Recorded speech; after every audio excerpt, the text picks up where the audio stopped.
menetapkan pasangan calon presiden dan wakil presiden terpilih dalam pemilihan umum presiden dan wakil presiden tahun 2019, nomor urut 01, Saudara Insinyur Haji Joko Widodo dan Saudara Profesor Dr. H.C. Kiai Haji Ma'ruf Amin.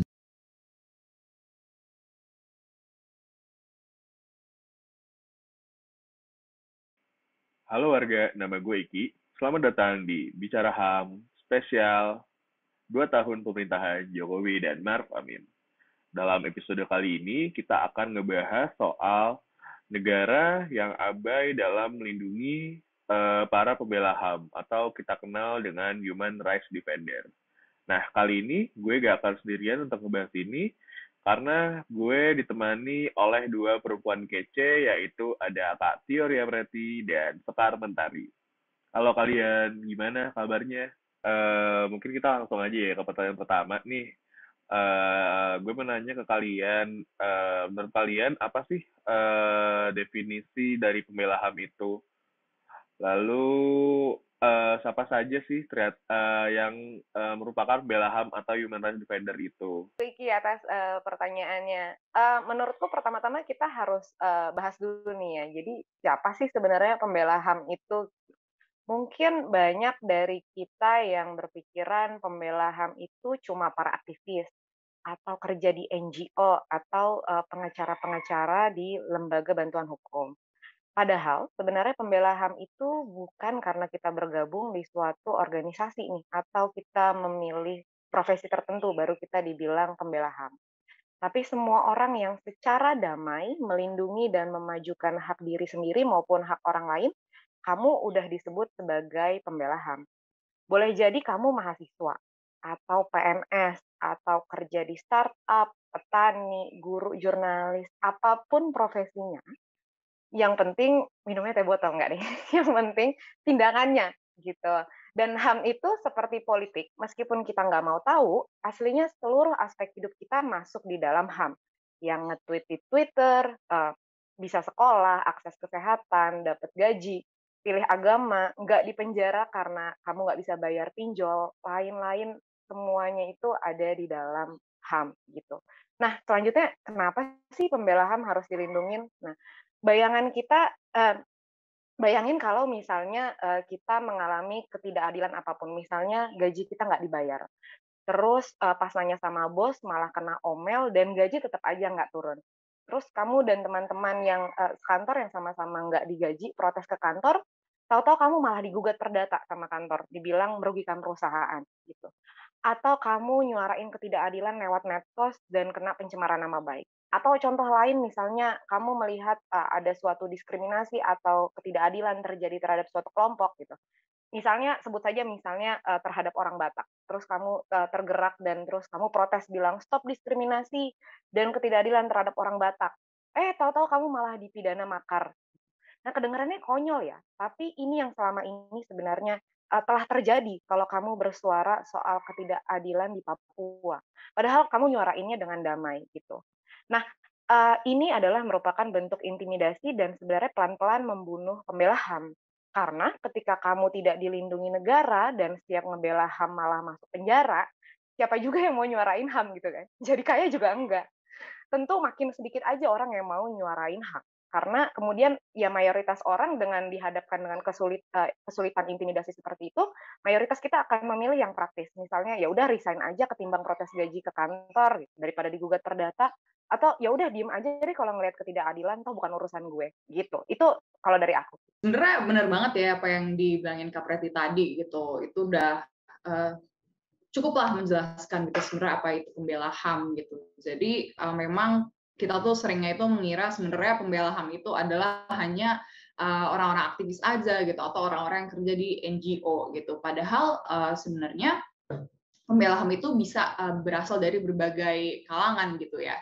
Nah, kalau misalnya ngomongin gitu di Indonesia sendiri, sebenarnya definisi terkait pembela HAM itu dia tercantum gitu dalam Peraturan Komnas HAM nomor 5 tahun 2015. Tapi kalau misalnya kita ngacu ke definisi yang dibuat oleh EU atau European Union, itu disebutin bahwa sebenarnya pembela HAM itu adalah setiap individu, kelompok, dan organ masyarakat yang kemudian turut mempromosikan dan juga melindungi hak asasi manusia dan kebebasan fundamental yang diakui secara universal gitu.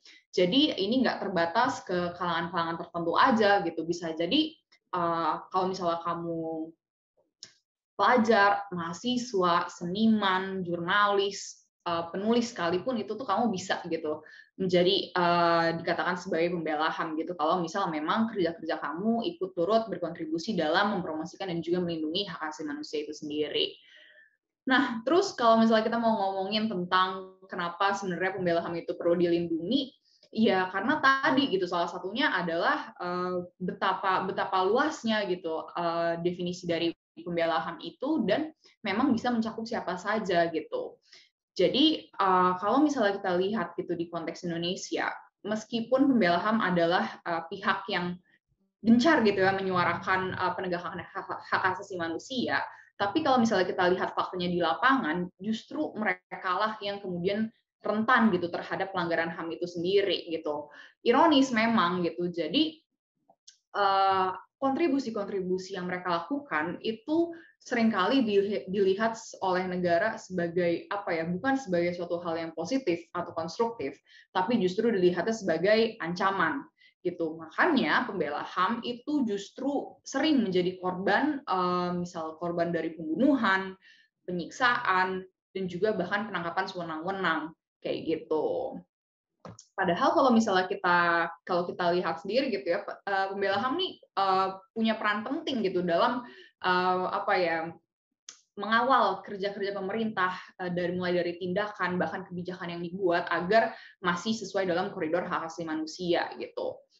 Nah, kalau misalnya kita lihat dalam 2 tahun terakhir gitu ya pemerintahan Jokowi Ma'ruf sendiri, kita bisa melihat betapa masifnya dan juga maraknya kriminalisasi dan kekerasan yang dialami oleh pembela HAM di Indonesia gitu. Mulai dari kekerasan yang dilayangkan secara individual, bahkan kekerasan yang bersifat sistemik gitu. Misalnya kita bisa lihat banyaknya produk perundang-undangan bermasalah gitu yang kemudian disahkan oleh pemerintah, kayak misalnya kita lihat ada Undang-Undang Cipta Kerja atau Undang-Undang Minerba gitu, yang keberadaannya semakin membuat pembela HAM itu rentan gitu.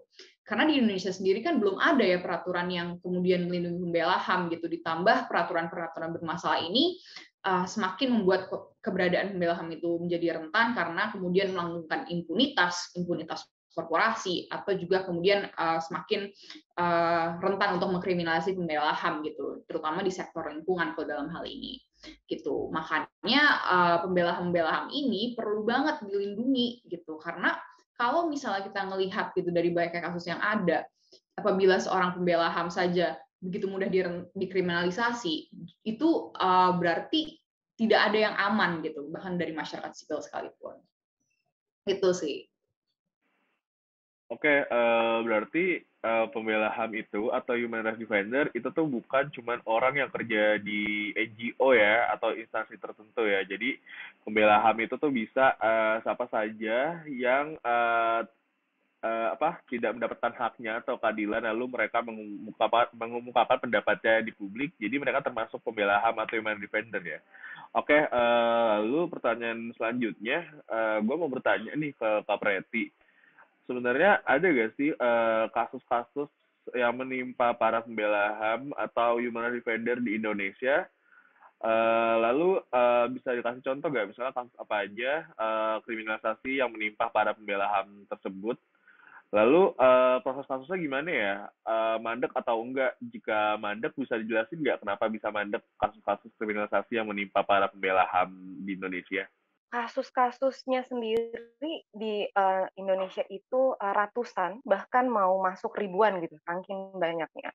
Beberapa contoh, misalnya yang bisa kita lihat dilemparin bom molotov misalnya itu di LBH Yogyakarta. Rumah dibakar itu Walhi NTB. Terus dihack akunnya itu ada Raffio Patra. Terus ada yang alamat rumahnya disebarin di medsos atau bahkan dibunuh gitu ya. Nah, ketika pembela HAM kemudian mendapatkan serangan seperti ini dan kemudian mereka lapor ke polisian, prosesnya sangat lambat bergulirnya di kepolisian gitu. Ataupun kalau seandainya berhasil maju ke pengadilan gitu ya, seperti kasus Munir, otak pelakunya itu dilindungi dan bahkan dokumen faktanya dihilangkan sampai sekarang. Kenapa bisa begitu?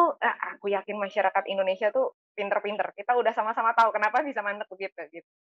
Nah, itu adalah cerita kalau seandainya pembela HAM melaporkan serangan yang mereka alami. Tapi giliran pembela HAM yang dilaporkan, wah cepat banget kinerjanya gitu. Jadi aku pengen muji juga di satu sisi kalau misalnya pembela HAM yang dilaporkan, kinerja aparat itu sangat bagus gitu. Misalnya kasus Saiful Mahdi itu diproses sampai vonis penjara. Ini di luar amnestinya ya, karena itu adalah kebebasan kepala negara untuk memberikan amnesti. Lalu untuk kasus pembela HAM, isu Papua itu udah banyak banget yang divonis. Aksi dikit ditangkap, tuduh makar, segala macam. Jadi kriminalisasi yang dialami oleh koordinator kontra saat ini, oleh Fathia dan Haris Azhar, itu cuma satu dari sekian banyak kriminalisasi terhadap pembela HAM. Dan menunjukkan bahwa menjadi pembela HAM di Indonesia itu boleh, tapi nggak dijamin ya kalau kenapa-napa. Gitu. Itu dulu dari aku, Iki. Oke, Pak Preti, makasih penjelasannya. Jadi yang lucu mungkin sebenarnya rata-rata kasus Samandek itu adalah kasus kriminalisasi yang menimpa si pembela HAM itu sendiri ya. Dan beberapa contoh yang tadi kalau Preti jelasin itu kasus yang ditangani lebih cepat oleh aparat dan pihak berwenang itu malah kasus yang terlapornya yang dikritik ya yang dia dikritik dia ngelapor bahwa si pembela HAM ini ngeritik dia, nah malah itu yang cepat diproses ya oleh pihak berwenang. Jadi lucunya di situ ya. Lalu lanjut nih ke pertanyaan selanjutnya, kan akhir-akhir ini presiden kita Bapak Jokowi itu berkata bahwa beliau mempersilahkan masyarakat untuk mengkritiknya dan pemerintahannya. Nah, bagaimana tanggapan Kak Preti atau Tata atas perkataan Bapak Jokowi yang membebaskan masyarakat atau warga negara Indonesia mengkritiknya? Ini juga nih yang lucu gitu ya. Kalau misalnya Presiden Jokowi kan awal tahun kemarin bilang gitu, bahkan nggak cuma mempersilahkan tapi juga meminta masyarakat gitu untuk aktif memberikan kritik dan juga masukan gitu terhadap kinerja pemerintah. Tapi kemudian fakta di lapangan nunjukin bahwa justru orang-orang yang kemudian mengkritik itu tuh justru banyak dikriminalisasi gitu kan. Jadi kan sebenarnya bertentangan gitu antara kemudian beliau meminta kita aktif untuk mengkritik, tapi di satu sisi juga orang-orang yang aktif mengkritik justru rentan terhadap kriminalisasi. Nah, kalau berdasarkan pengamatan kami ya selama 2 tahun ini, kritik-kritik itu paling banyak dikriminalisasi menggunakan 2 instrumen hukum gitu. Yang pertama ada KUHP dan yang kedua adalah Undang-Undang ITE gitu. Kalau KUHP itu biasanya menjerat pembela HAM itu dengan pasal-pasal penghinaan, pencemaran nama baik dan juga makar. Sedangkan kalau misalnya Undang-Undang ITE itu lebih banyak menjerat pembela HAM dengan pasal pencemaran nama baik, ujaran kebencian dan ancaman kekerasan yang konteksnya adalah di ranah digital gitu. Nah, kalau misalnya kita mau ngomongin tentang ini ya kriminalisasi kritik gitu, kita bisa ngelihat gitu dalam beberapa bulan terakhir aja itu tuh udah ada 2 somasi yang dilayangkan oleh pejabat publik gitu. Yang pertama seperti yang kita tahu ada somasi yang dilayangkan oleh Kepala Staf Kepresidenan Muldoko kepada ICW, terutama 2 penelitinya. Lalu juga somasi kedua yang dilayangkan oleh pejabat publik adalah yang dilakukan oleh Menko Marves, Luhut Binsar Panjaitan kepada Haris Azhar dan juga Fathia Maulidiyanti ya, koordinator Kontras. Nah, kasus-kasus itu tuh menjadi apa ya? Menjadi mencerminkan fakta di lapangan yang memang banyak menunjukkan kalau pelapor yang menggunakan Undang-Undang ITE itu adalah jabat publik gitu. Nah, ini harus jadi sorotan gitu karena justru pihak yang paling banyak mengkriminalisasi kritik adalah penyelenggara sendiri gitu. Padahal pejabat-pejabat publik ini harusnya mereka nggak bisa lepas dari etika sebagai pejabat publik yang salah satunya adalah dapat dikritik gitu. Dan juga hal ini tuh berdampaknya banyak banget gitu karena nggak cuma kriminalisasi terhadap pembela HAM aja, tapi ini juga dapat menimbulkan ketakutan besar dalam masyarakat untuk kemudian menyuarakan pendapatnya. Ditambah juga hasil survei yang menunjukkan kalau memang masyarakat Indonesia itu kebanyakan sudah takut untuk menyuarakan pendapatnya gitu. Nah, upaya-upaya pembungkaman ini bisa banget nih kemudian sangat mengurangi partisipasi masyarakat dalam melakukan kontrol kerja-kerja yang dilakukan oleh pemerintah. Jadi melanjutkan yang Tata sampaikan tadi, betul gitu ya, dan juga yang tadi Iki tanyain lucu karena jadi negara mau bilang mau mengkritik, boleh aja gitu, tapi resikonya nggak dijamin ya gitu. Nah, atau misalnya dalam beberapa kesempatan pejabat bilang, boleh mengkritik, tapi yang konstruktif gitu.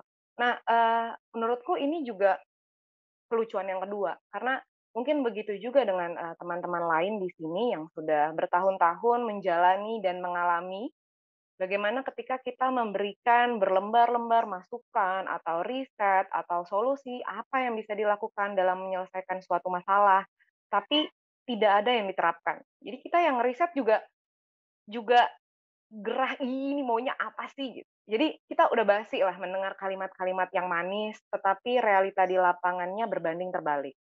Apalagi kita di Indonesia sebenarnya belum punya hukum yang secara khusus melindungi pembela HAM ya, baik dari serangan maupun kriminalisasi. Ada peraturan Komnas HAM nomor 5 tahun 2015, tapi sebenarnya sangat terbatas dan sejauh ini hanya untuk digunakan ke LPSK. Jadi bukan untuk memberikan jaminan bahwa pembela HAM itu tidak diintimidasi dan kriminalisasi.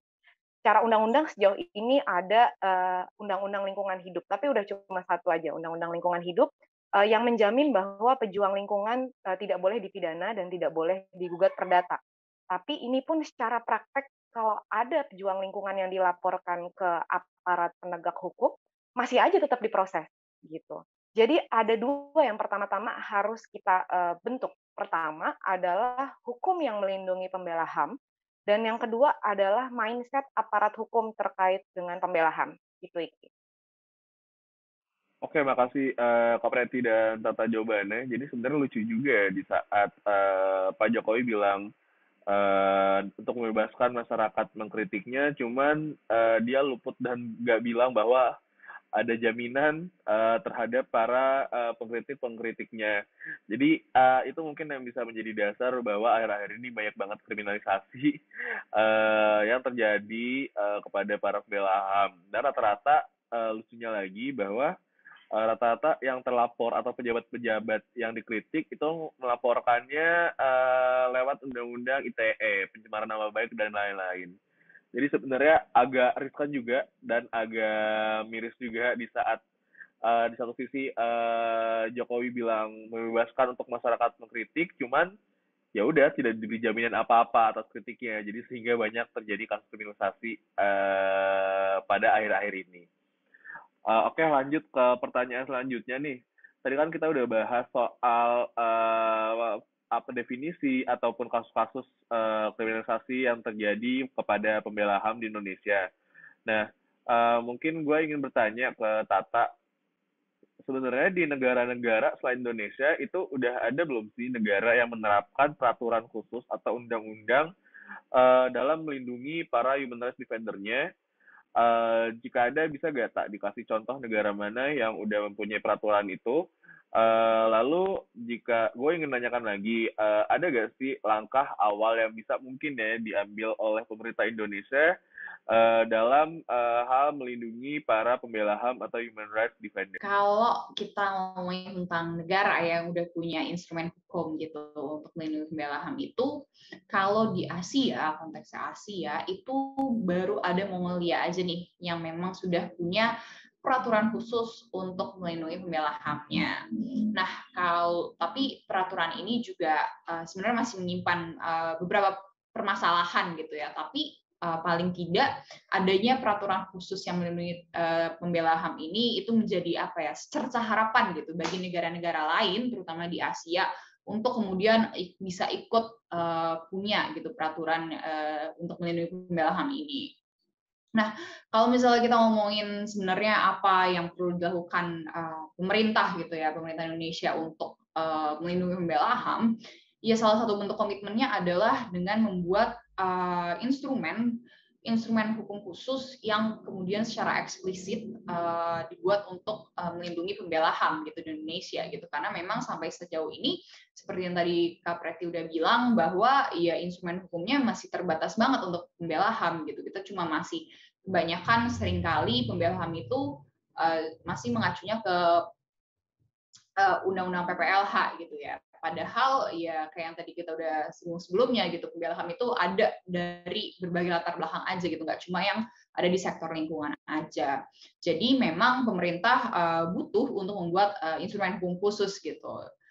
Dan adanya instrumen ini juga diharapkan bisa menjamin keberadaan pembela HAM yang memang kalau kita lihat sekarang keberadaannya makin rentan terhadap kekerasan dan juga kriminalisasi. Itu sih paling. Oke, makasih Tata atas penjelasannya. Jadi ternyata untuk lingkup Asia sendiri masih jarang juga dan minim ya negara yang punya instrumen khusus tentang perlindungan kepada para pembela HAM-nya.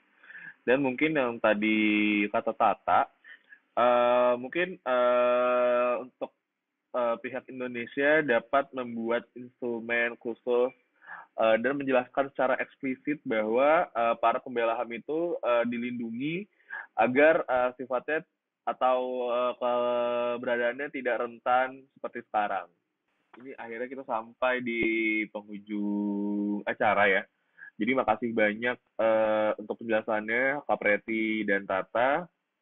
Jadi mungkin gue dan teman-teman yang menonton ini jadi makin tahu bahwa sampai sekarang negara Indonesia masih sangat minim dalam menindaklanjuti dan melindungi para pembela HAM-nya.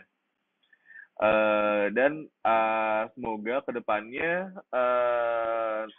negara ini bisa lebih memperhatikan dan melindungi para pembela HAM-nya agar tidak terjadi lagi kriminalisasi yang menimpa para human rights defender, karena kita masih ingat dahulu ada kasus Munir, Marvina, lalu Salim Kancil, Golfit Siregar, lalu ada Novel Baswedan, lalu mulai peretasan kepada teman-teman mahasiswa yang menyampaikan pendapatnya, lalu hingga somasi yang akhir-akhir ini mulai sering terjadi kepada para human rights defender yang masih sangat minim penanganan dan tidak menemukan titik terangnya. Dan jangan sampai ke depannya negara ternyata menjadi aktor utama dalam kriminalisasi para human rights defender-nya. Terima kasih sekali lagi kepada Kak Preti dan Tata atas penjelasan dan waktunya. Lalu gue ingin mengucapkan terima kasih kepada para teman-teman yang udah menonton Bicara HAM episode ini. Jika kalian ingin lebih tahu tentang apa yang dibahas pada episode ini, kalian bisa mengunjungi website Kontras, kontras.org/laporan, karena di situ ada rilis di siaran pers soal kasus-kasus kriminalisasi yang menimpa para pembela HAM atau human rights defender. Oke, dan jangan lupa juga untuk pantengin kanal YouTube Kontras ke depannya, karena selama seminggu ke depan masih ada episode-episode seru soal 2 tahun yang membahas tentang 2 tahun pemerintahan Jokowi dan Maruf Amin. Oke, gitu saja. Gue Iki, mohon undur diri. Selamat malam semuanya.